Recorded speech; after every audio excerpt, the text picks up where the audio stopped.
Muy buenas tardes y bienvenidos, bienvenidas a este conversatorio virtual, La violencia, otra pandemia que amenaza a niños y adolescentes.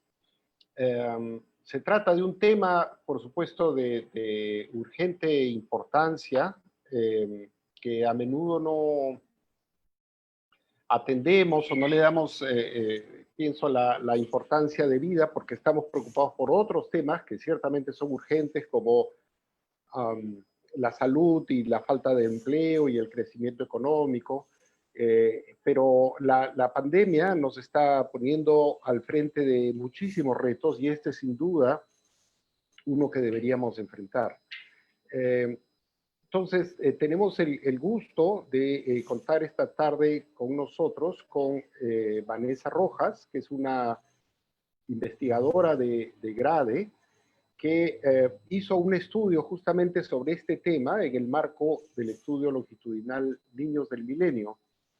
Para los que no conocen Niños del Milenio, les cuento que es un estudio de esos que uno como investigador siempre quisiera tener, la verdad, porque se trata de un estudio longitudinal, es decir, hemos seguido la vida de dos grupos de jóvenes, uno desde el año de edad hasta este año que cumplen 19, y el segundo desde los 8 años hasta los 26 años.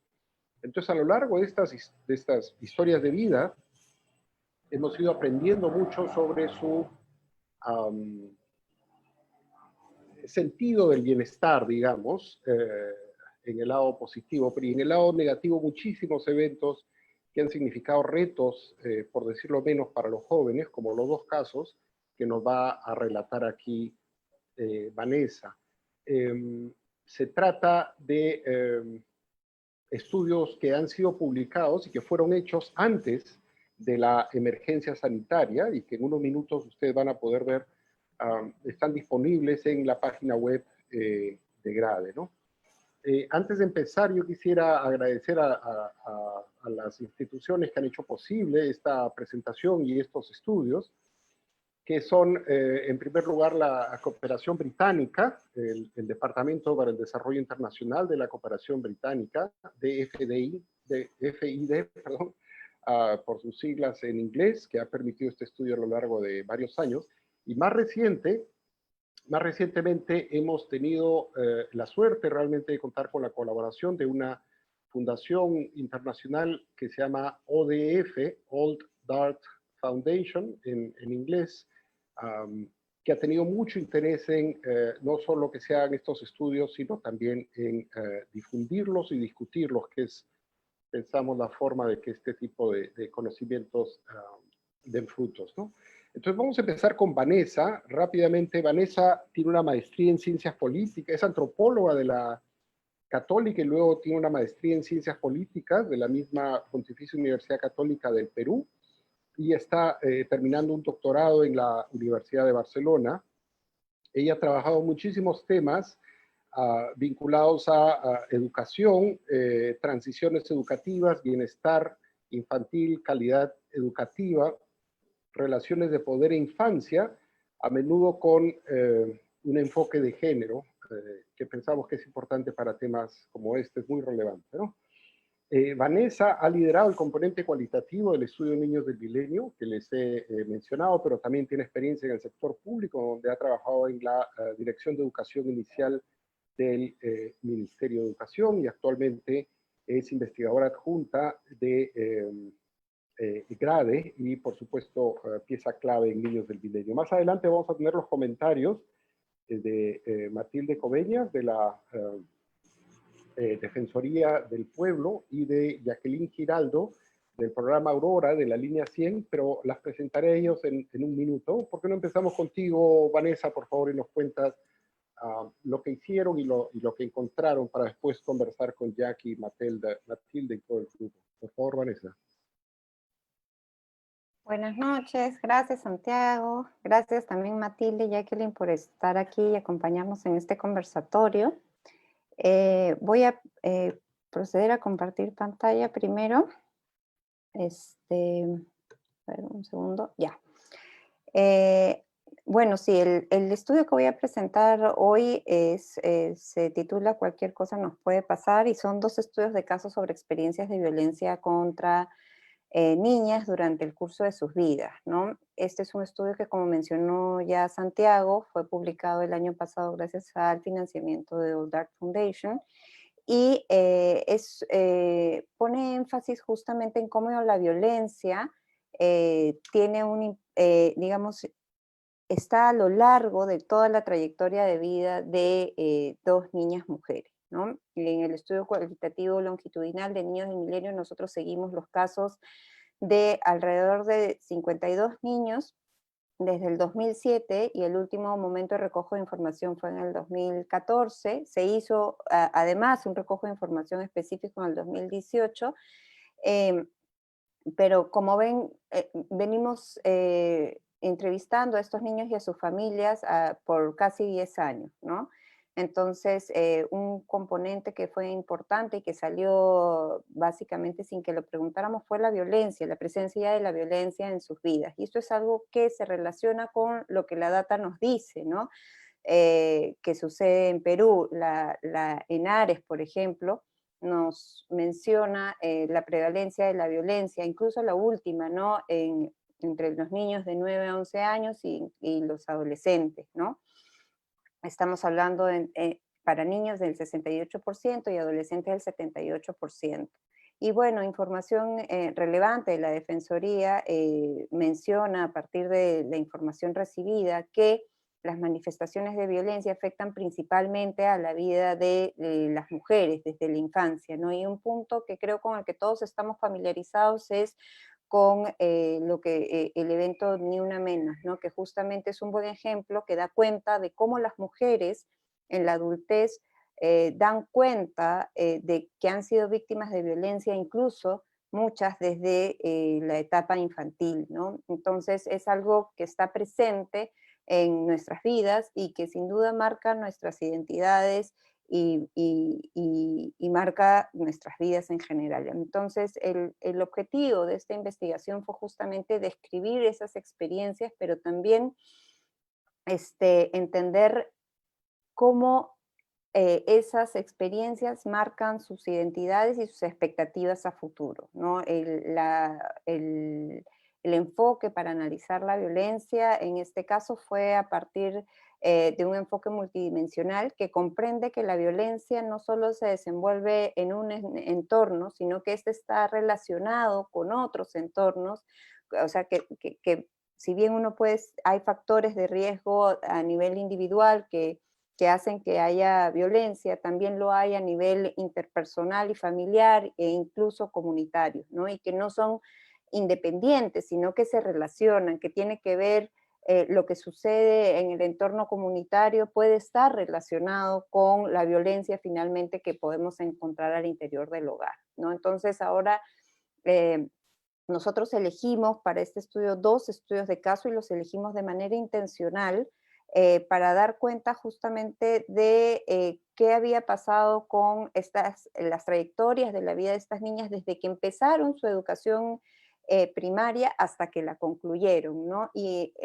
como la literatura menciona que hay mucha relación entre violencia y deserción escolar o digamos, mal rendimiento en las escuelas, nosotros lo que hicimos fue elegir justamente casos de niñas que no habían tenido ningún problema a lo largo de toda su trayectoria educativa, ¿no? Sino que habían pasado todos los años, que no habían tenido ningún tipo de repitencia, pero que sí habían declarado en las rondas de recojo de información haber sido víctimas de algún tipo de violencia. Entonces se seleccionó una niña urbana y una niña rural, ¿no? Con las cuales conversamos en el 2018 cuando estaban en quinto de secundaria, ¿no? Y justamente se ha analizado la data de todos estos años justamente para poder armar este rompecabezas y entender toda su trayectoria y cómo la violencia se ha ido dando, ¿no? Entonces, los resultados que voy a presentar aquí van a ser bastante escuetos en comparación a lo que ustedes pueden encontrar en el documento de investigación que lo pueden encontrar en la página web de Niños del Milenio o de Grade, pero la idea es dar un panorama general de qué ha pasado en la vida de estos niños. Y primero voy a empezar con el caso de la niña urbana, que es Lupe. Ella es una niña que cuando la conocimos en el 2006 tenía solo 6 años y vivía en ese entonces con ambos papás, ¿no? En la casa de la familia materna.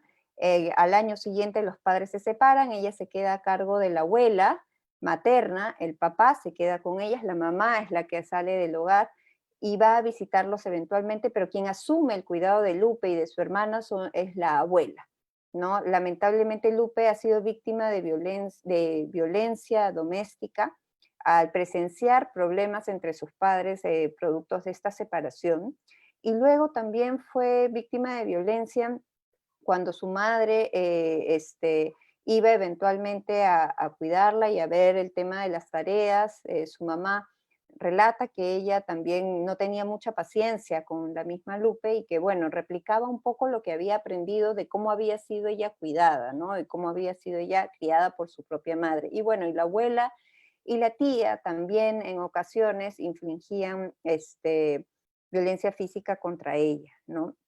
Ahora bien, una tía en este caso cumple un rol importante aquí porque le hace dar cuenta a la madre de Lupe que no necesariamente debería continuar reproduciendo esto que ellas vivieron, sino que debería cambiar y entonces lo modera, modera esto, la relación con Lupe y su madre, ¿no? A nivel comunitario, en el lugar en el que viven, no cuentan con estrategias de cuidado institucionales a las que puedan recurrir en casos de emergencia, crisis, como por ejemplo el papá de la abuela, el abuelo materno, perdón, se enfermó y la cuidadora principal en ese momento, que era la abuela, tuvo que salir del cuidado, dejar el cuidado de Lupe a manos de otras personas porque no había a quien cuide a Lupe, ¿no? Entonces se recurre a otras redes familiares, pero lamentable ese recurrir a otras redes familiares lo que hizo fue poner en riesgo a Lupe ante violencia sexual. Lupe denuncia un intento de violencia sexual de parte de un familiar paterno, ¿no? Los padres actúan, la familia de Lupe más cercana actúa como un factor de protección ante ella, le dan, recurren denuncian y al mismo tiempo le dan soporte psicológico a lo largo de su adolescencia, ¿no?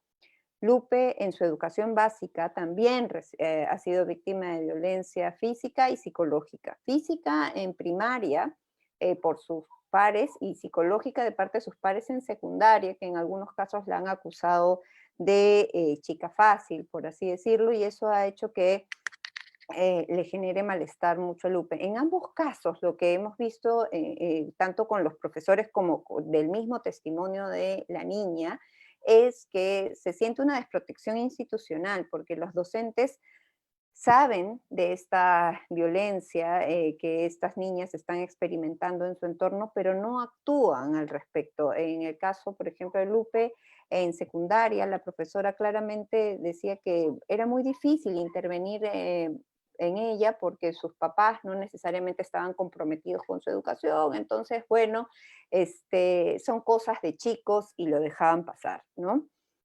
Ahora bien, Lupe, a pesar de, digamos, haber tenido una vida más o menos complicada, ella quiere acceder a educación superior, pero tenía mucha incertidumbre respecto a ello, ¿no? Y básicamente la incertidumbre venía de parte del padre, quien había bajado las expectativas educativas que tenía frente a su hija después de que ella había sido víctima de un intento de violencia sexual, ¿no? Porque el padre ya no estaba dispuesto a invertir en la educación de Lupe porque la veía muy inestable y no pensaba que ella podía sobrellevar esta situación, ¿no? Igual Lupe era una chica que tenía muchas ganas de salir adelante y llegar a ser una profesional eventualmente, ¿no? Sin embargo, cuando hablábamos de su futuro y de su proyecto de vida futura, llegábamos a la parte de la maternidad. Y cuando hablábamos de la maternidad, lo que sucedía era este sentido de, a pesar de haber accedido a toda mi educación básica y a mi educación superior en su imaginario, voy a tener que ser más mamá que mujer, dice ella, ¿no? Y en cambio su esposo, como todo varón, va a tener que trabajar. y ella quedarse en casa. Entonces hay una suerte de reproducción también de roles tradicionales masculinos y femeninos para Lupe, ¿no? Y situación similar encontramos en el caso de Daniela, aunque distinta. Daniela es una chica rural que vive en una comunidad campesina, que también conocimos a la edad de 6 años, y cuando la conocimos ella era pequeñita y desde tan pequeñita ya participaba de todas las actividades económicas que realizan los papás en la agricultura y en el pastoreo, ¿no?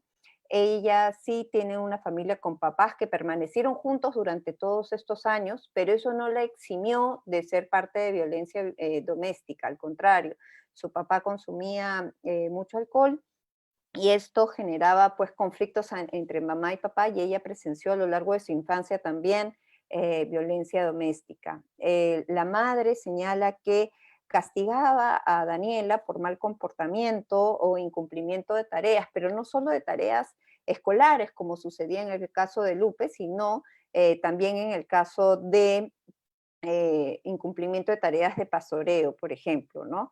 La madre señala que ella hacía esto porque cree que es la forma adecuada en la que se educa a los niños, y que igual lo hacía de manera mucho más moderada a la que lo hicieron con ella, a la educación que ella recibió de parte de su madre, ¿no? Ella ha sido víctima de violencia también de parte de la que vendría a ser la abuela de Daniela, ¿no? Y para la mamá de Daniela, esto era muy importante porque había que formar a una niña siendo tranquila y controlada, para también que no llame mucho la atención y no sea, digamos, posible víctima en adelante de agresiones sexuales, ¿no? Entonces, para ella había una violencia social al aprendizaje y a su condición de mujer, ¿no? Pero, si bien encontramos que la familia, en este caso de Daniela, eh, cumple un factor de riesgo, también cumple un factor de protección muy importante alrededor de la violencia que vivió Daniela en su escuela. Daniela, cuando fue a la escuela primaria, tuvo el mismo profesor entre primero y quinto de secundaria, y este profesor infligía violencia física durísima y psicológica contra la niña, al punto que Daniela llega a pensar en quinto grado que ella no ha nacido para estudiar, y le dice a su mamá que quiere desertar ante esta situación. Frente a esto, la madre antes ya ha recurrido al docente para decirle que no golpee tan fuerte a la niña, porque nuevamente ella cree que parte de la educación puede justificar el uso del castigo físico, pero cree que ya ha llegado a un punto en el que el profesor ya no puede hablar con él, entonces recurre al director y recurre a una nueva docente para pedirle que por favor le cambien de salón, ¿no? Cosa que efectivamente sucede y que cambia, da un vuelco de tortilla para la vida de Daniela, quien, gracias a un nuevo profesor que actúa como un factor de protección, hace que Daniela comience a desarrollar gusto por el aprendizaje, a tal punto que termina la primaria siendo la primera del salón, y durante la secundaria también tiene muy buen rendimiento educativo. No obstante, eso no la deja fuera de ser víctima de violencia psicológica de parte de sus pares. Pero aquí también se repite lo mismo que se repitió en el caso de Lupe, que los docentes actúan con cierto, no sé, indiferencia ante situaciones de violencia. El director sabía que la niña venía siendo víctima de violencia del docente, pero no había hecho nada al respecto porque había un acuerdo entre la mamá y el profesor, y en secundaria los profesores ante, digamos, el llamado de Lupe de decir que está siendo víctima de violencia psicológica de parte de sus pares y pedir que le cambien de aula o que hagan algo, minimizan el problema y le dicen que no haga caso porque es envidia lo que sienten los demás, porque ella es una muy buena alumna, ¿no? Entonces, nuevamente se reproduce esta idea de silenciar y de asumir un rol sumiso ante violencia, y también de no denuncia, ¿no? Ante esto. Entonces, creo que aquí es muy importante porque la percepción y el uso de la violencia se justifica mucho, ¿no? Como parte de la crianza. Ahora bien, como Daniela le iba muy bien, el acceso superior, a educación superior para ella era algo que venía y que se daba de manera natural. Tal es así que la mamá lo tenía asumido, los padres lo tenían asumido, en la escuela lo tenían asumido y le dan mucho apoyo a Daniela para esto. No obstante, nuevamente nos encontramos ante sus expectativas a futuro, donde la maternidad nuevamente aparece como la gran pausa que ella va a tener que experimentar para poner o sea, digamos, pone en pausa su desarrollo personal para ejercer su maternidad, ¿no? Ella decía, así es la vida, todas llegamos a ese momento en que tenemos que cuidar a los hijos y al esposo, ¿no? Entonces, nuevamente está esta idea de reproducción de roles tradicionales, ¿no? Entonces, ¿a qué concluíamos con todos estos casos? Primero, que la prevalencia de la violencia en las trayectorias de ambas niñas estaba a lo largo de diferentes momentos, ¿no? Desde que tenían 6 años y fue apareciendo en diferentes momentos de su vida, pero también en diferentes espacios, en la escuela, en la casa, ¿no? Y que la violencia a las que están expuestas va de acuerdo a su edad y a su desarrollo. Cuando son más pequeñas están más expuestas a violencia física dentro del hogar, y cuando son más grandes ya la violencia física se reduce, pero sí incrementa la violencia psicológica, sobre todo de parte de sus padres, ¿no? Las situaciones de violencia en el hogar estuvieron asociadas a la situación socioeconómica de las familias, pero también a otros estresores, ¿no? Como la separación de los padres, las enfermedades, cambios de trabajo, etcétera, ¿no? Y algo común que hemos visto es que hay una transmisión intergeneracional de la violencia en ambos casos, pero que también hay un componente importante a mencionar ahí, que son las otras mujeres de la familia y organizaciones de mujeres a nivel comunal, como en el caso de Daniela, que no mencioné, que fue el Wawawasi, donde las madres aprenden que la corrección física no necesariamente está bien, y a partir de la información que tienen, ellas van moderando. Ahora, esto es, si bien cumple un rol importante para mitigar, no cesa del todo la práctica de la violencia en sus relaciones, ¿no? Las familias, entonces, sí responden como factores de protección ante la violencia, pero tienen limitaciones, y esas limitaciones están asociadas a la falta de información y a la prevalencia de normas sociales de género, que son muy difíciles de cambiar y que vemos también en las prácticas de crianza, ¿no? La violencia en la escuela de docentes a estudiantes, ¿no? Tiene, creo, relación con la concepción de la infancia, pero también de la violencia como método de aprendizaje, ¿no? Y ahí lo importante, creo que de destacar, es que hay una atención de la violencia en las instituciones educativas muy limitada, ¿no? Lo que pasa fuera de la escuela es algo que no le compete trabajar en la escuela. Y mientras sigamos pensando de esa manera, creo que perpetramos la violencia, porque justamente no estamos dando cuenta de la interconexión entre un escenario y otro, ¿no? Entonces sí es muy importante que se asuman protocolos y roles dentro del espacio educativo para actuar ante la violencia.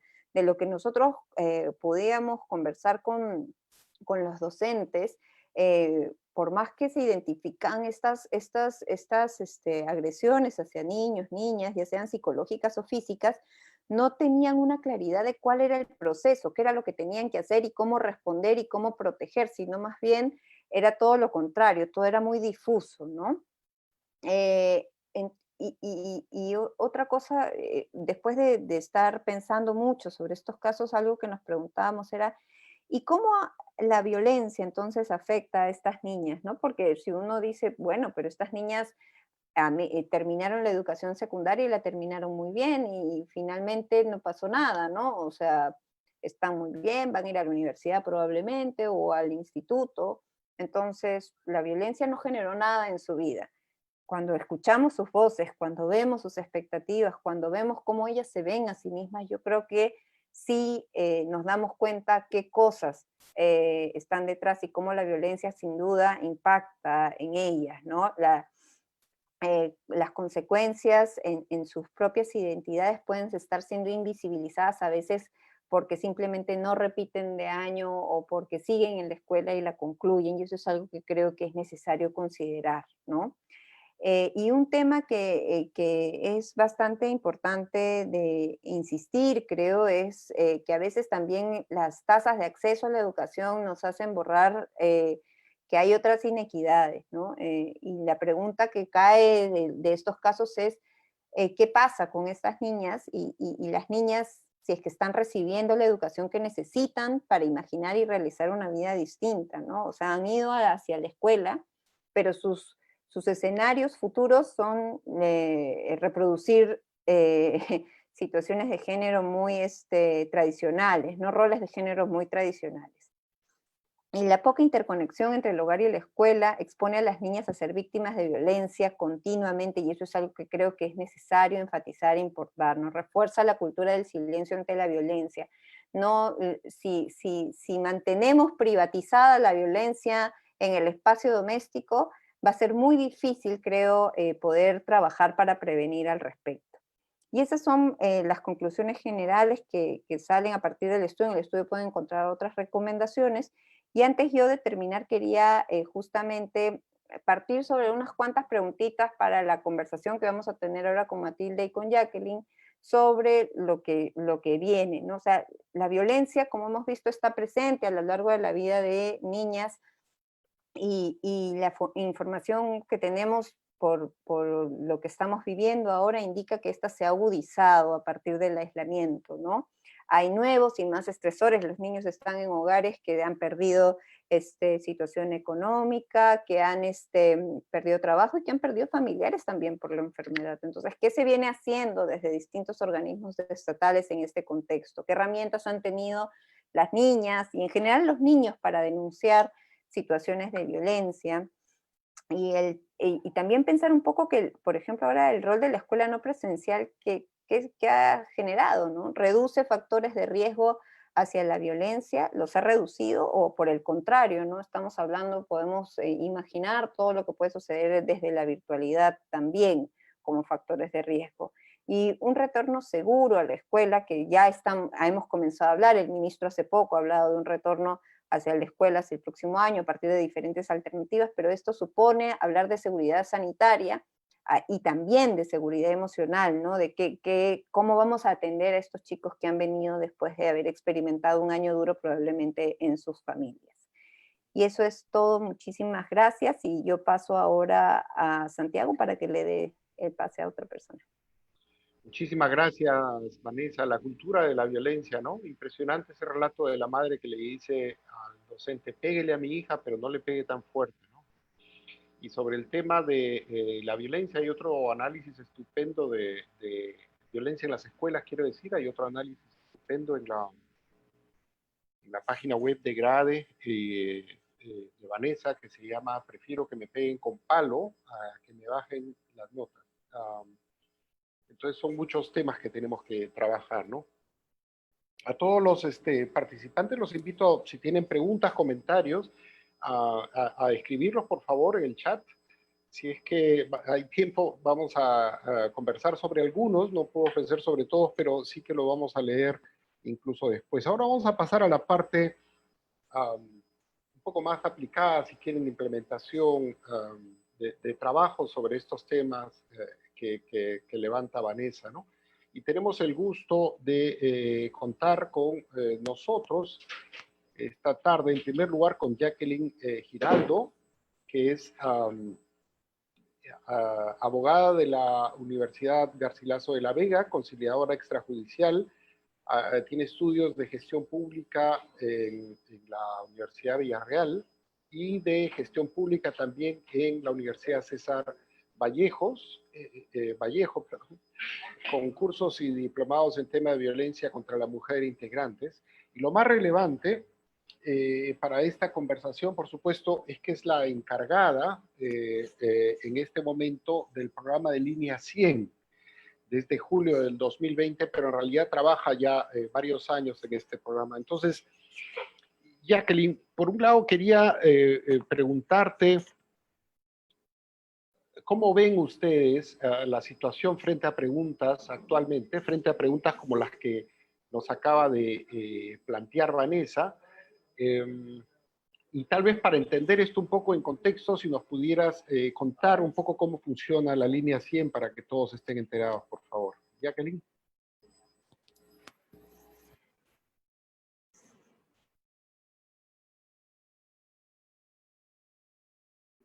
Sí, tu micrófono está apagado, Jacqueline. Eso suele ocurrir. Disculpen. Sí, bueno, gracias. para ponerles un poco en contexto, la línea 100 es una línea que atiende las 24 horas, los 365 días del año. Ahorita estamos contando con 262 profesionales que atienden, como te comenté, bueno, atendemos en horario ininterrumpido, atendemos abogados y psicólogos, atendemos efectivamente temas de violencia contra la mujer e integrante del grupo familiar. Dentro de los casos que atendemos casos de niños y adolescentes que se nos presentan, ¿no?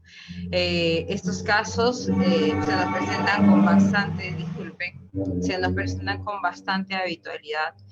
Es difícil las situaciones, justamente cuando leía un poco el material que me habían enviado, sí, pues es parte de los casos que constantemente atendemos y que nuestros centros de emergencia mujer tienen que atender diariamente, ¿no?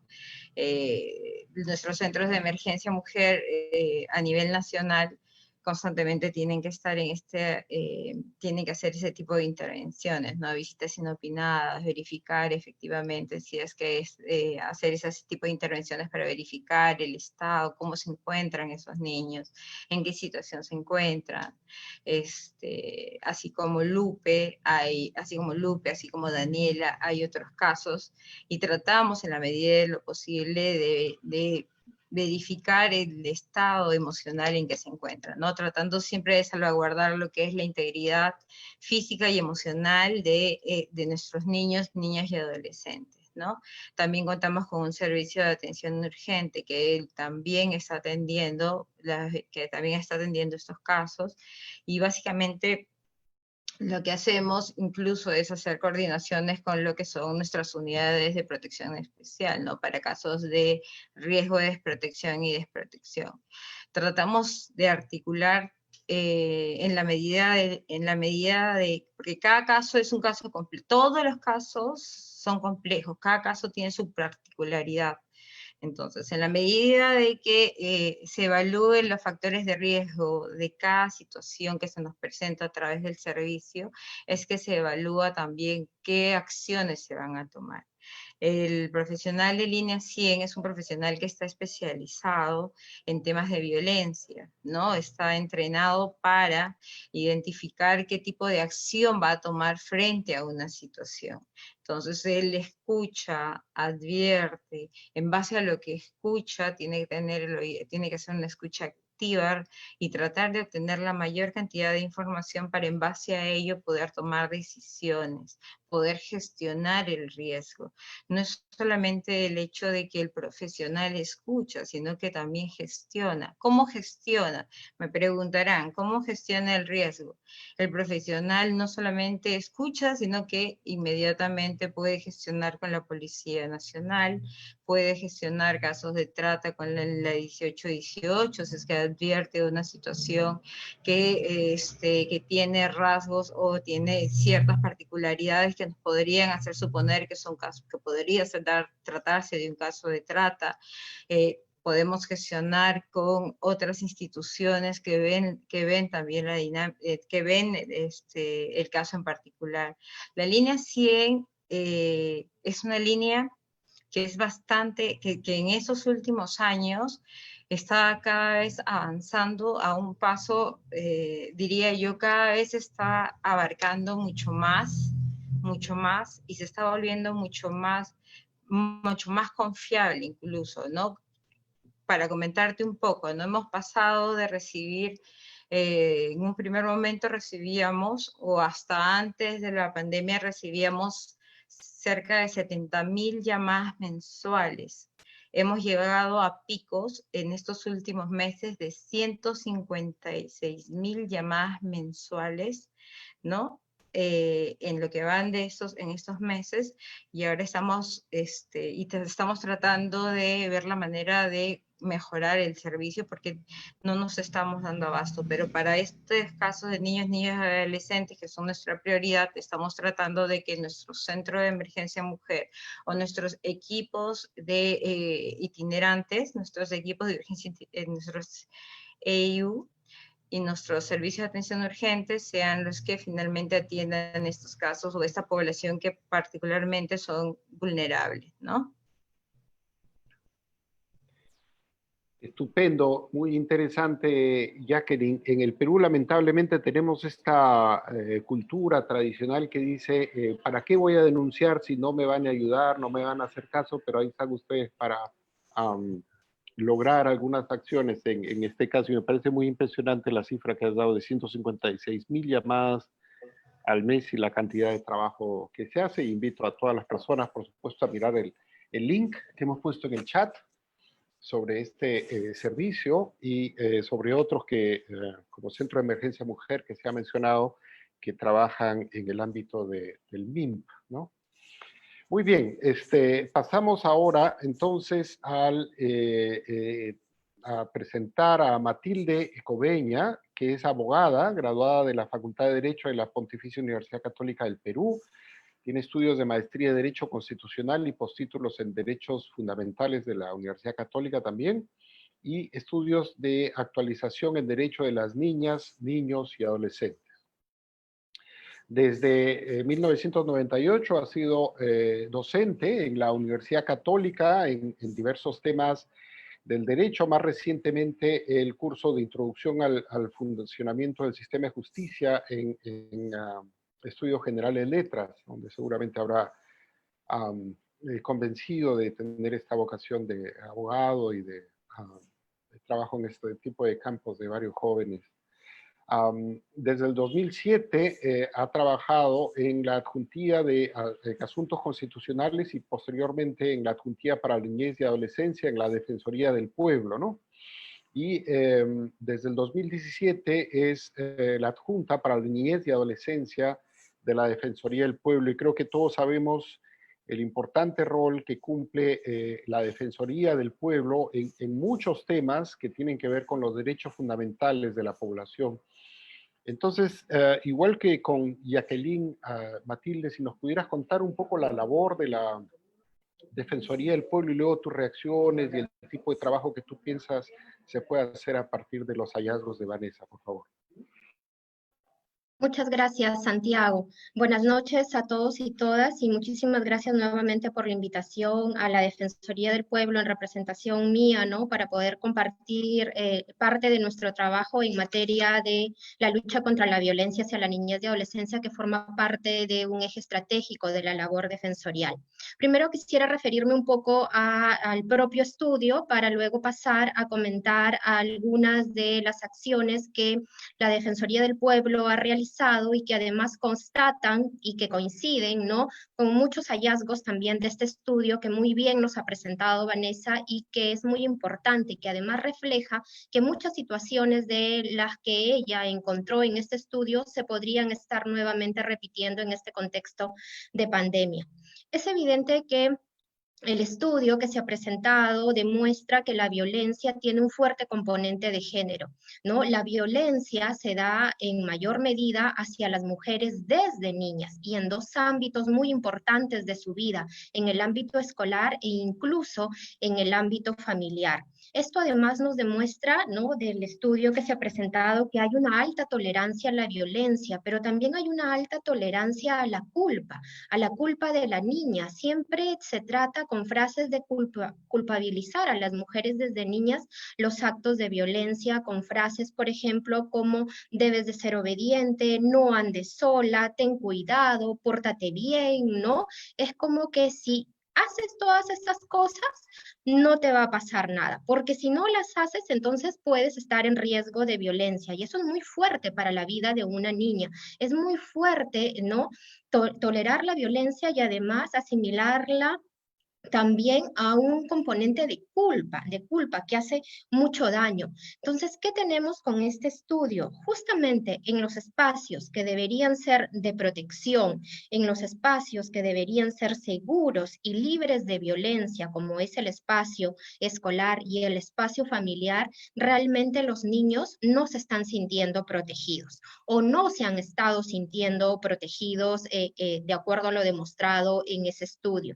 Y actualmente en este contexto de pandemia estamos viendo que los niños tampoco se han sentido protegidos en el ámbito familiar, ¿no? Entonces aquí ya vengo a hablar más bien de lo que en este contexto de pandemia la Defensoría del Pueblo advirtió, porque la violencia, como bien señala el título de este conversatorio, la violencia también es una pandemia. Ha sido una pandemia antes de esta propia pandemia por el coronavirus que estamos viviendo, ¿no? Y sigue siendo una pandemia también para la vida de los niños en este contexto de emergencia sanitaria.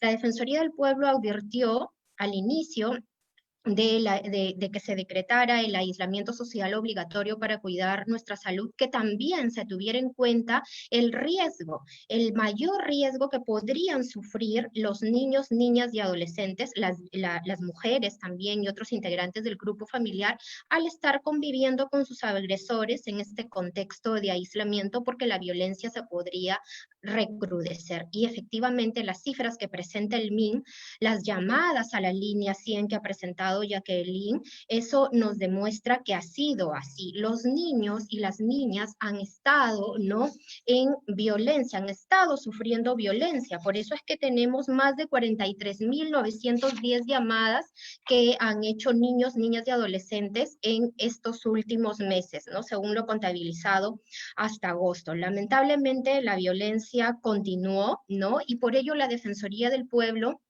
realizó 2 informes especiales. Uno, en los primeros meses de la pandemia, el informe 007, que daba cuenta de los problemas de violencia hacia los niños, de acuerdo a los casos que habían venido atendiendo sus oficinas a nivel nacional, ¿no? Y justamente encontramos, ¿no?, casos de violencia en el ámbito familiar, donde además la propia policía no comunicaba a los juzgados de emergencia de ese entonces esos actos de violencia, sino más bien decía que deberían hacerlo luego de la cuarentena. Y además no encontrábamos justificaciones como que el niño había estado haciendo travesuras, fue un juego de niños, ¿no? No, nadie lo ha violentado. Encontramos el caso de un niño, ¿no?, que se quemó su cuerpo en una zona alejada del país, ¿no? Y más bien lo atribuían a un acto de descuido. Y no se iniciaban las investigaciones respectivas para verificar, de acuerdo a lo que nos habían informado los vecinos, que el niño había sido violentado por la propia familia, ¿no? Entonces, vemos una alta tolerancia en los propios integrantes operadores del sistema de justicia, como es la policía. Incluso ya en otro informe defensorial que hicimos, otro informe especial, el 21, relacionado específicamente a la violencia sexual, también encontramos que la policía se demoraba, ¿no?, en comunicar este tipo de actos a los juzgados de familia para que puedan dictar las medidas de protección. O cuando lo comunicaban debidamente, era el propio juzgado de familia, ¿no?, el que demoraba a dictar las medidas de protección. Y en casos en los cuales los agresores habían sido los propios integrantes de la familia, habían sido los propios progenitores. Entonces, esto nos demuestra que la violencia ha continuado dándose y que además ha estado presente en un entorno que, en lugar de ser seguro para los niños, en un entorno que en lugar de ser de protección para los niños, más bien se ha convertido en un espacio inseguro, en un espacio de desprotección, en un espacio donde los niños han estado sufriendo violencia. Y es probable que muchos niños y niñas no hayan denunciado estos casos. Por ello, también la Defensoría del Pueblo pidió desde el inicio de la pandemia que los servicios de atención a la violencia se tenían que fortalecer. como la línea 100, como los centros de emergencia mujer, como también las unidades de protección especial, porque ante un caso de violencia la policía tiene que comunicar inmediatamente a las unidades de protección especial también por el riesgo de desprotección familiar que podrían estar sufriendo estos niños al tener a sus agresores, a sus propios progenitores, ¿no? Entonces los problemas lamentablemente han continuado y ello nos ha llevado también a hacer recomendaciones, diversas recomendaciones a las distintas entidades que forman parte del sistema de justicia, ¿no? A las distintas entidades que forman parte de los órganos de protección de los niños, niñas y adolescentes. En algunos casos han sido acogidas estas recomendaciones, en otros todavía hay mucho por hacer y hay que replantear las estrategias. Hay que replantear las estrategias en este contexto de pandemia, porque estamos viviendo una nueva etapa donde estos servicios tienen que funcionar de otra manera y hay que fortalecer la atención, pero no hay que concentrarnos en la atención. La Defensoría del Pueblo también lo ha señalado. Hay que trabajar muchísimo por una política de prevención, fortalecer las medidas de prevención que ya se están realizando en algunos ámbitos, pero sobre todo tener una política construida de prevención para que no se sigan repitiendo los casos. Está altamente probado, de acuerdo a estudios, que es mejor invertir en prevención de la violencia que en seguir invirtiendo en atención de la violencia. Está bien perseguir el delito, está bien sancionar a los agresores y especialmente hay que preocuparnos por las víctimas, por su recuperación. Pero el problema es que nos seguimos concentrando en la atención y estamos haciendo poco o nada por la prevención. Y eso implica además tener una cultura de respeto a los derechos de los niños, niñas y adolescentes. Si tuviéramos una cultura de respeto, de que todos los niños y niñas tienen derechos, de que son sujetos de derechos, ¿no? Si les reconociéramos también como seres humanos con derechos, tal vez, ¿no? Si teniendo esa cultura implantada, menos niños tendríamos violentados, pero todavía los niños se consideran como propiedad de los padres y por lo tanto los padres se sienten, ¿no? Con la autoridad de castigarlos, de usar el castigo, como bien señala el estudio, para criarlos, para formarlos, o los docentes se sienten con autoridad, ¿no?, de poder usar el castigo físico y humillante para que los niños y las niñas puedan aprender las lecciones, por ejemplo. Entonces aquí hay un trabajo pendiente, hay un trabajo muy fuerte que se tiene que hacer y que tiene que tomar en cuenta la diversidad de niños. Nos ha presentado Vanessa casos del ámbito rural como del ámbito urbano, pero también hay que tomar en cuenta la otra diversidad de los niños indígenas, los niños afrodescendientes, los niños migrantes. Hemos tenido un último caso que hemos atendido de un caso de un niño migrante que había sido violentado terriblemente por su padrastro y que fue conocido a nivel nacional hace unas semanas, ¿no? Y también estamos recibiendo casos de violencia familiar a adolescentes LGTBI. Entonces, este problema de la violencia se tiene que tomar en cuenta la diversidad de infancias y de adolescencias que hay. Y para terminar, quisiera referirme a algunas recomendaciones muy importantes de este estudio realizado por Vanessa y que coinciden también con hallazgos y recomendaciones relacionadas con el trabajo defensorial. Por ejemplo, una de las recomendaciones que nace de todo este estudio es la necesidad de incorporar la discusión acerca de la violencia en el entorno familiar en las propias escuelas. Por supuesto, hay que incorporar esta discusión, pero también hay que actuar.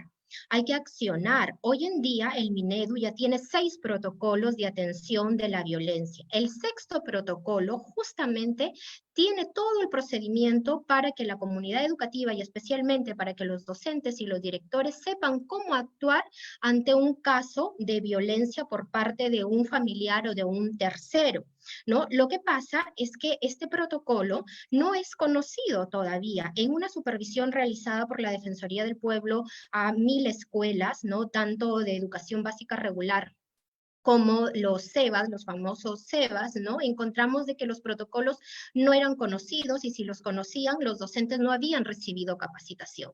Entonces es difícil para ellos implementar, ¿no?, este protocolo y saber cómo actuar ante un caso de violencia, ¿no? Entonces, y una de las recomendaciones precisamente fue difundir más estos protocolos que incluso hace unos meses también han sido adaptados a la modalidad virtual, porque estos protocolos habían sido pensados para la educación presencial, y ante este contexto de pandemia, teniendo ahora la modalidad virtual, era necesario también.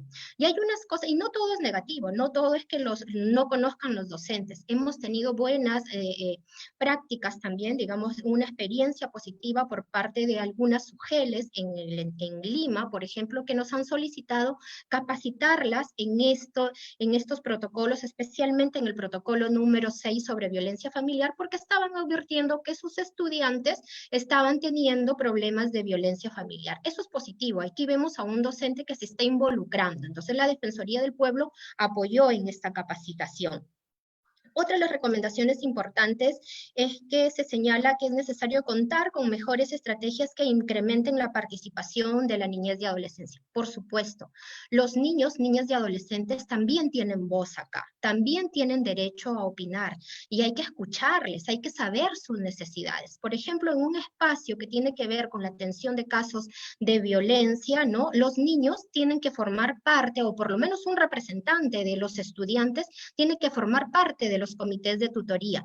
Pero en la supervisión que hizo la Defensoría del Pueblo, vimos que en estas 1000 escuelas no todos los comités de tutorías tenían un representante de los estudiantes. Entonces, ¿cómo podíamos saber qué problemas exactos de violencia estaban sufriendo los niños si no estaban los propios estudiantes o un representante de ellos en este comité de tutoría? Entonces, es importante aquí fortalecer estos comités de tutoría con la representación de los propios estudiantes, ¿no? Además de todos los otros órganos de participación que hay, como las alcaldías escolares, los municipios escolares, ¿no? Hemos tenido también desde la Defensoría del Pueblo el año pasado varios debates escolares donde hemos escuchado la voz de los niños y el entusiasmo que tienen para comprometerse en la prevención y en la atención de violencia y de la violencia. Entonces, no desperdiciemos a esos agentes de cambio. Y hoy día es un reto porque tenemos ahora la educación a través de la modalidad virtual, donde también deberíamos buscar espacio para escuchar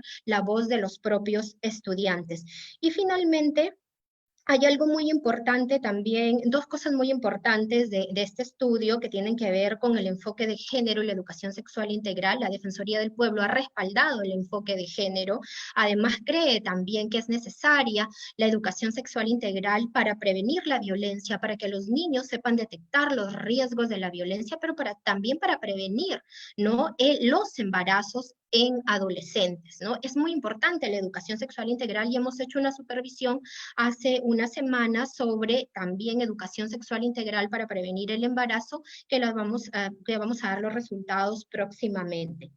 Y por último, respecto al marco institucional claro de la ley que prohíbe el uso del castigo físico y humillante en el ámbito educativo, es cierto, hay que tener este marco institucional claro. El Minedu ha hecho esfuerzos teniendo estos protocolos, pero también teniendo este protocolo número 6, trabajado en conjunto con el Ministerio de la Mujer, pero que necesita ser difundido, como hemos dicho hace unos minutos. Necesita ser difundido, conocido, porque no basta que esté aprobado. No basta que la ley también que prohíbe el uso del castigo físico y humillante esté vigente. La ley es importante, pero no basta por sí sola.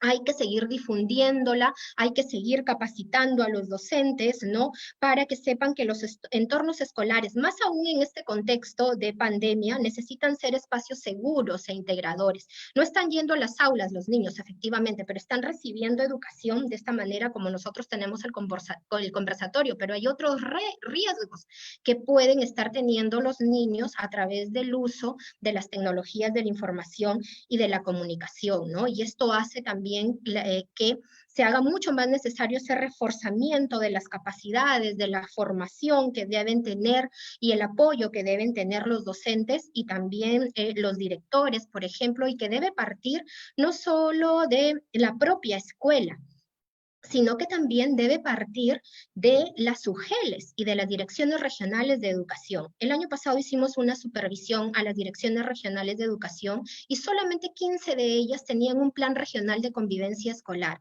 El resto no lo tenía y eso es preocupante. Y en un contexto de pandemia vamos a tener que supervisar también qué tanto se han organizado estas direcciones regionales de educación para seguir trabajando la convivencia escolar en un entorno tan nuevo y tan tan retador, ¿no? Y un entorno que exige seguir sensibilizando sobre los efectos negativos que causa la violencia en la vida de los niños, niñas y adolescentes.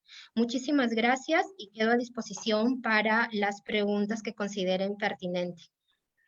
Muchísimas gracias, Matilde, muy ilustrativo, igual que Jacqueline, y espero que muchas de las personas que nos escuchan, si no lo habían hecho antes, vean, entiendan y acudan a este tipo de servicios para poder buscar ayuda cuando sea necesario y trabajar con un enfoque de prevención, ¿no? Y de acuerdo con lo último que decías, también en educación, por supuesto, no todo es comprensión de lectura y matemática como a veces se suele pensar, ¿no es cierto? Tenemos que tener un enfoque más integral y basado en el derecho. Hemos recibido una buena cantidad de preguntas, pero a ver, voy a hacer una a Vanessa y luego voy a hacer una para que la contesten tanto Jackie como Matilde. A ver, Vanessa, te preguntan, lo más complicado es que las familias creen que la violencia educa, que es una demostración de preocupación hacia sus hijas. ¿Cómo fue el proceso de la mamá de la primera niña para empezar a alejarse de esa forma de pensar? Bueno, esa pregunta es bien interesante porque nos lleva al caso de Lupe, que es un caso en donde la red que tiene la madre para, digamos, cuestionar sus propias prácticas de crianza son redes también familiares y por lo tanto informales, ¿no? No hay mucha institucionalidad a nivel comunitario, digamos, para que ella pueda recibir información o para que ella pueda buscar información al respecto. Eh, pero existen y, digamos, es súper importante que aunque sea a nivel familiar, haya este tipo de cuestionamientos. Sin duda, es un gran problema que pensemos así a nivel, que asociemos la educación a la violencia, pero ahí lo relevante, creo, y es donde debemos insistir con furia, es en el enfoque de equidad de género, ¿no? Porque es un enfoque de equidad de género que responde a un marco de derechos. Entonces, que apunta por igualdad de condiciones para hombres, para mujeres, que apunta por respeto, construcción de ciudadanía, participación, y que no solo está dirigido, o sea, pensar en un enfoque de equidad es una política nacional, que no solo le compete al Ministerio de Educación, sino que le compete a todos los ministerios y que por lo tanto es algo que se tiene que trabajar a todo nivel, ¿no? Que debería llegar tanto a las madres como a los niños, como a las abuelas, como a todos los ciudadanos, ¿no? Entonces creo que esa es una manera por donde empezar, ¿no? Y comenzar a cuestionar las masculinidades también, ¿no? Las masculinidades en las que en las que nos hemos formado, creo. Gracias, Vanessa. No puedo resistir a hacerte otra pregunta muy cortita, por favor, la respuesta, porque te he escuchado hablar de esto y sé que tienes ideas al respecto. ¿Cuáles fueron, te preguntan, las estrategias que usaron las estudiantes para sobrevivir a estos escenarios de violencia? ¿Qué tuvieron que sacrificar y qué tuvieron que empoderar? Dice la pregunta. A ver, cuando las adolescentes son, perdón, cuando las niñas todavía son pequeñas, en realidad su primer mecanismo, los niños, y eso es algo bien importante que también ha dado cuenta Jacqueline y Matilde a partir de la información de la cantidad de denuncias que recibe la línea 100, es que los niños denuncian, los niños dicen, estoy siendo violentado, pero somos los adultos los que parecemos no escucharlos. Y que validamos y toleramos la violencia, como bien señalaba Matilde, ¿no? Cuando uno es infante, creo que lo primero que hacen es recurrir a sus cuidadores principales, pero los cuidadores comparten y toleran la violencia al igual que los docentes y la consideran como parte de un mecanismo de aprendizaje, entonces es muy difícil. Y el mecanismo que aprenden, porque sus mismos padres les dicen, es sé obediente, no, pórtate bonito, no respondas hacia esto, y es bien, es negativo para ellos, ¿no? Para su propia construcción de identidad y sobre todo siendo mujeres, ¿no? Y en la adolescencia los pares resultan fundamentales, ¿no? De hecho, en el caso de Lupe, Lupe llega a denunciar el caso de agresión sexual gracias a su vinculación con sus padres. Sus papás no se enteran de esta agresión sino 2 años después o 1 año después de que había sucedido, gracias a que sus grupos de pares le dicen a Lupe que es momento de hablar con sus padres y la llevan a su casa y prácticamente la ponen frente a sus papás y les dicen tienes que hablarlo, tienes que decirlo porque te está afectando a ti. Y los padres resultan fundamentales en este proceso de empoderamiento, creo, y también que resulta bien importante de ponerlo sobre la mesa ahora en un contexto en donde hemos perdido, bueno, no perdido totalmente, pero en donde ya la presencialidad con el par ya no es una cuestión cotidiana, ¿no? Sino ahora todo es a través de otros medios. Entonces, ¿qué se gana, qué se pierde en todo este proceso? Es algo que también es algo sobre lo que hay que pensar, ¿no? Que me parece importante ahora. Gracias, Vanessa. Ahora, una pregunta común, creo, para Jacqueline y Matilde, que les deben haber hecho en varias circunstancias, pero una persona pregunta de qué manera se podría trabajar intersectorialmente para reducir, yo podría añadir para prevenir, claro, reducir, prevenir, bueno, actuar cuando ocurre, ¿no es cierto?, la violencia a las niñas, niños y adolescentes, es decir, el trabajo del Ministerio de Educación, del MIM, del MIDIS, del Ministerio de Salud, de la Defensoría del Pueblo y de la Policía Nacional. Y supongo que podríamos añadir otras instancias como el Poder Judicial, por ejemplo. Pero, en fin, ¿cómo lo ven? Ustedes deben haber pensado sobre este tema. ¿Quién quiere comenzar? Para prevenir. Sí, para prevenir, para tratar, digamos, cuando ocurre, pero sobre todo pienso prevenir, ¿no? Todos nos encantaría vivir en una sociedad donde este tipo de cosas no ocurrieran. Pero la pregunta de fondo es cómo se puede hacer para coordinar entre diferentes instancias del sector público un mejor trabajo en este tema. En realidad, desde el Ministerio de la Mujer trabajamos de manera articulada, ¿no?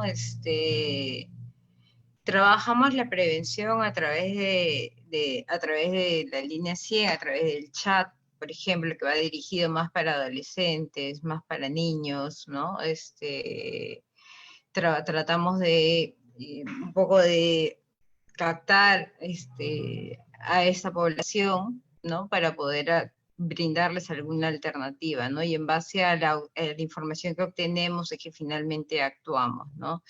Y esta articulación que hacemos con otras instituciones tiene que ver mucho en función al caso en particular, ¿no? Pero la idea es que cada caso, como les comenté, es bastante particular.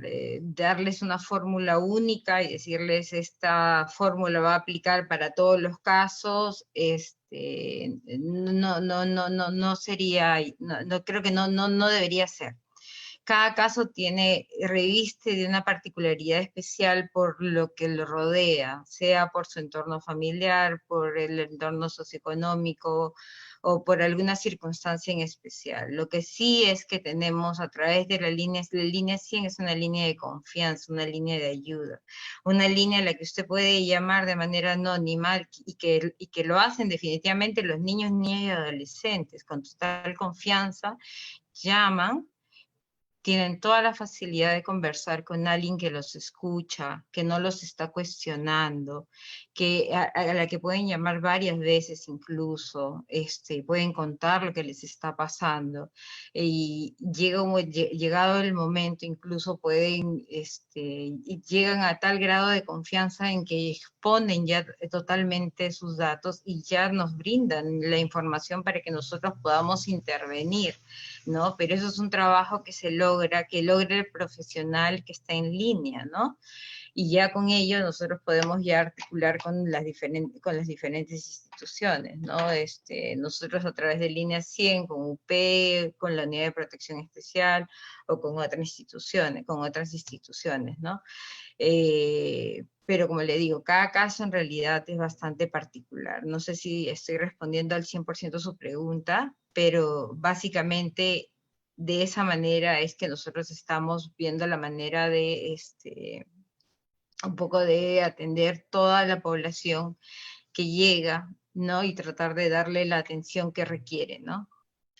No, está muy bien, muchísimas gracias. Si le puedo hacer una repregunta, sin revelar Claro. nombres, por supuesto, y los que ha dado Vanessa, por supuesto que son seudónimos y las fotos que ustedes vieron no corresponden a las personas, pero tal vez Jacqueline nos pudiera contar un caso emblemático de un problema que llegó a línea 100, que ustedes vieron la solución y que los dejó particularmente satisfechos. No sin decir nombres, por supuesto, pero vinculado a este tipo de problemática para ver en concreto un poco cómo Mira, fue un caso de principio a fin.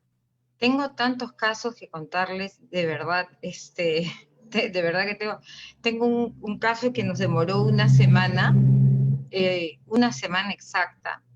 Nos llama una prima, sí se los voy a contar. Nos llama una prima y nos dice, mi prima, sus dos sobrinas, sus dos hijas, han sido llevadas a una provincia. Me dice, mi prima está recibiendo vía telefónica por parte de este señor, le está diciendo que venda su terreno a 5.000 soles y que le dé ese dinero si es que ella quiere recuperar si es que ella quiere ver o recuperar a sus sobrinas. Ella se encontraba, por decirlo, en Chiclayo.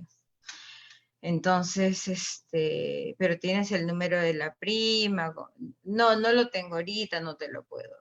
Línea 100 hace un seguimiento. ¿Cuándo nos puedes dar el número? El día martes. Perfecto. El día martes llamamos a la prima nos facilita el número de la señora, el martes nos comunicamos con la señora, logramos conversar con ella nos da la información, nos comenta, era una persona que era de una zona rural, no tenía estudios, se le explicó un poco la situación en la que ella se encontraba, que era posiblemente una situación de trata. Ella nos comenta de que efectivamente ella llegaba hasta un punto, tomaba un bus, llegaba hasta un punto, y este señor la recogía, la hacía caminar hasta cierto tramo, y de cierto tramo tomaban un mototaxi, y luego las llevaba hasta donde estaban sus hijas, y que finalmente cuando llegaban hasta donde estaban sus hijas, él lo que hacía era, las dejaba verlas, y que no las dejaba solas con ellas, y que ellas como que le habían dicho, le habían hecho ver a su madre, de que este hombre como que les hacía daño, ¿no? Las había captado, no sabemos muy bien cómo, pero a través de Línea 100 se hizo todo un seguimiento durante toda la semana, porque esto nos demandó una semana. Se coordinaron con 2 centros de emergencia mujer distintos, porque era un centro de emergencia mujer de donde estaba la señora y el centro de emergencia mujer de donde es finalmente el punto donde la señora llegaba con este bus. Se habló con la línea de trata, la 1818, se conversó con ellos, se les explicó que la señora iba a viajar con el dinero de la venta del terreno, con tal fecha y todo lo demás, y en conjunto se intervino el caso, ¿no? Ese fue un caso bastante emblemático, sucedió el año pasado, si mal no recuerdo, en el mes de julio, pero fue por intervención de Línea 100. Después, hace unos años, hace 2 años igual, por un caso también igual de trata, llamado caso anónimo igual, un caso de trata de una niña que había sido traída de Andahuaylas, estaba en un bar, estaba de Madre de Dios, había sido traída por una señora, a la que apodaban, vamos a ponerle Pepita, por no decir el nombre, igualito la niña se lo habían traído, y fue a través de Línea 100 que se logró ubicar, incluso está en redes sociales,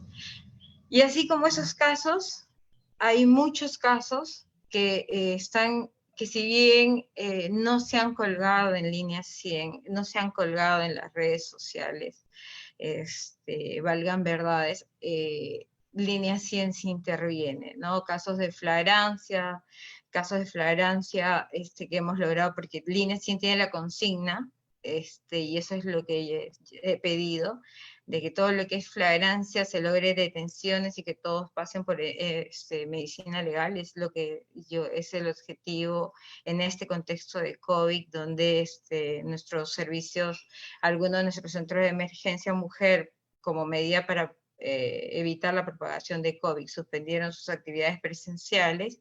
Se solicitó a los profesionales de línea 100 que como funciones adicionales, y es por eso que en algunos casos la línea pues no nos damos abasto.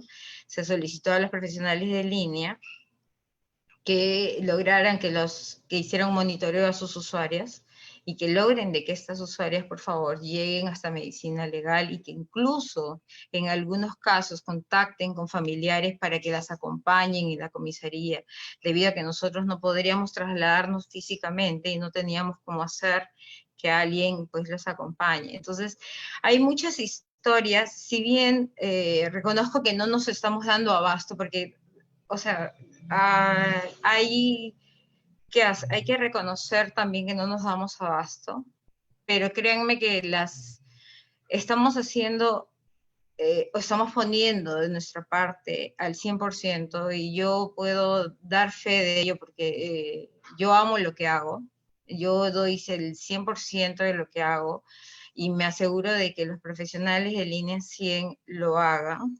Se están haciendo el tema de supervisiones constantes también, porque estoy también viendo el tema de la calidad del servicio, ¿no? Y justamente por ello, ¿no? Justamente se está viendo todo este tema, porque es una disposición también de nuestra directora ejecutiva, justamente por ello, porque queremos que Línea 100 constantemente esté en un constante proceso de mejora. En este proceso de mejora, y justamente con la finalidad de que cada vez se reduzcan más el tema de estas brechas que tenemos, de que no podemos abarcar y atender a toda nuestra población, que es lo que más quisiéramos, ¿no? Quisiéramos a veces poder atender a todos, pero también tenemos estas limitaciones que espero que ustedes también comprendan, ¿no?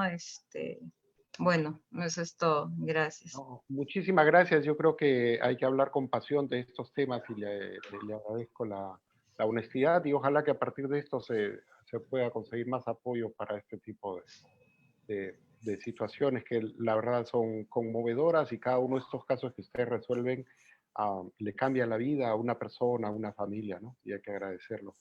Matilde, a ver, volviendo a la pregunta de la coordinación intersectorial, a veces ustedes hacen sus informes defensoriales, pero yo he escuchado por ahí que a veces los funcionarios de la Defensoría dicen: lo entrego al ministerio, tal o cual, pero no me llegan a hacer caso. ¿Cómo se puede mejorar la coordinación entre los sectores del gobierno? ¿Cuál es tu experiencia? Mira, la experiencia que tiene la Defensoría del Pueblo en estos temas lamentablemente no es de la mejor en el sentido de cumplimiento de las recomendaciones, sí. Muchas entidades cumplen nuestras recomendaciones, pero lo que sí vemos, ¿no?, es que falta la articulación intersectorial e intergubernamental. El Estado no articula. Acá hay actividades y grandes esfuerzos valiosísimos, pero por sectores, esfuerzos aislados, que a veces lo que se hace más bien es un doble esfuerzo y no se llega a tener un gran impacto en la vida de los niños y las niñas. Por eso es importante esta coordinación intersectorial e intergubernamental que plantea, ¿no?, una de las personas que nos está escuchando.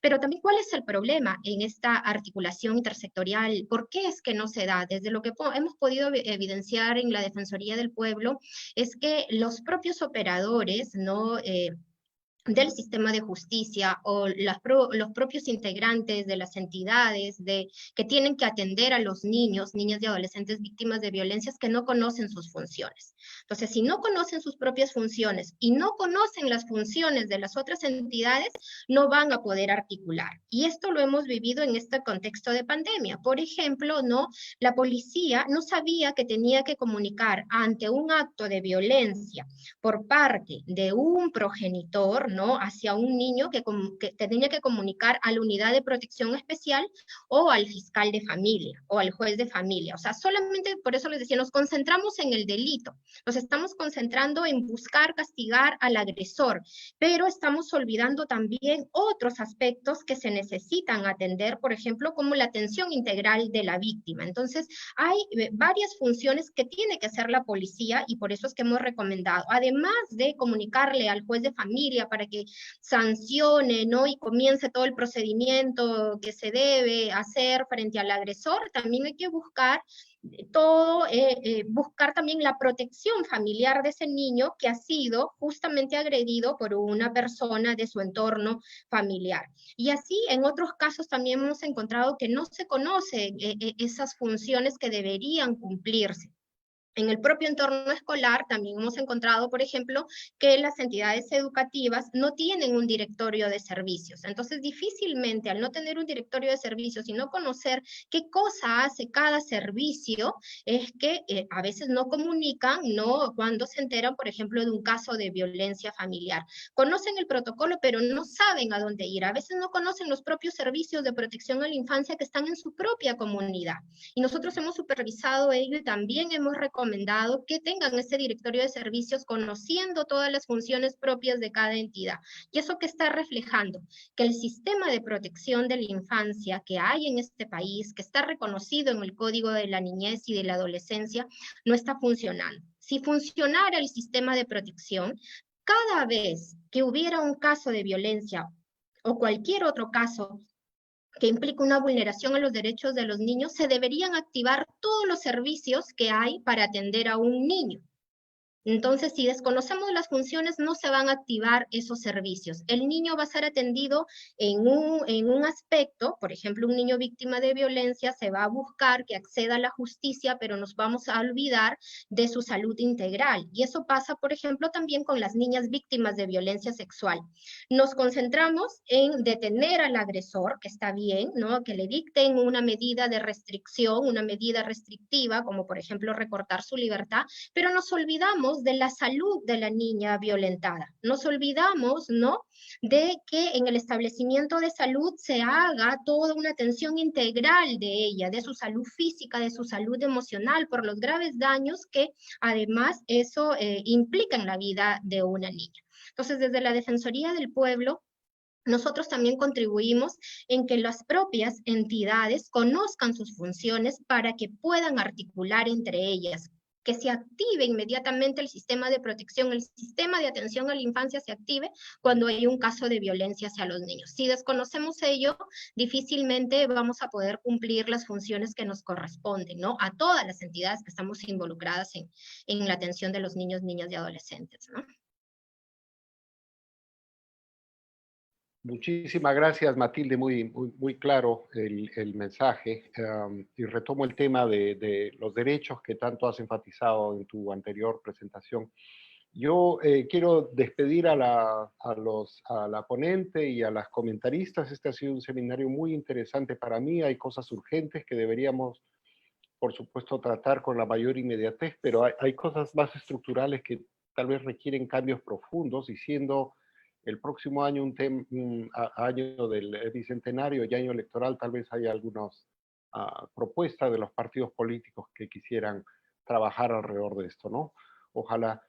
Yo quiero agradecer nuevamente a los que nos han permitido hacer este evento, que es la cooperación británica de FIT, y a la Fundación All Dart, que también nos ha permitido estar aquí con ustedes.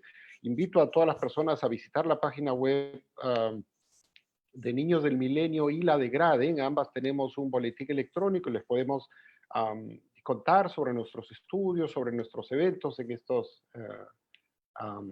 estos medios, y por supuesto los invitamos para una próxima oportunidad, porque seguiremos trabajando este tema, porque tú sigues comprometida con este tipo de temas, ¿verdad, Vanessa? Tal vez una palabra final tuya de reacción y cerramos el evento, Vanessa, por favor. Bueno, muchísimas gracias, Matilde y Jacqueline, por todo lo que hemos podido conversar ahora. Creo que, como dice Santiago, a veces este tema parece de nunca acabar, pero es necesario seguir insistiendo porque persiste y porque no debería suceder, ¿no? Y la prevención, como bien hemos señalado, es hacia donde tenemos que llegar todos, ¿no? Y sí, o sea, encantada de seguir trabajando en este tema y de dar más evidencia justamente para ver de cómo trabajar y de cómo hacer que esto disminuya, ¿no? Porque hay que considerar que no se puede enfrentar la violencia desde un ámbito y que es necesario la multidimensionalidad para justamente tener efectos, ¿no? Porque ya tenemos un montón de tiempo con la ENARES 2015-16 nos dice que la cosa no cambia. Y si la cosa no cambia es porque algo no estamos haciendo bien y probablemente es que no estamos viendo la gran imagen, ¿no? Sino solo un lado de la imagen y cada uno se está ocupando de ese lado pequeño de la imagen y no de todo lo que implica relacionar todo lo que sucede alrededor de la violencia, ¿no? Muchísimas gracias, Vanessa, y sin más, yo me despido y le deseo a todos los participantes, por supuesto, que estén muy bien con sus familias y pronto espero que nos encontremos en otro evento. Hasta pronto. Gracias. Chao, Hasta muchas pronto. gracias. Hasta pronto, Santiago. gracias también. Gracias. Chao. Cuídense. Gracias.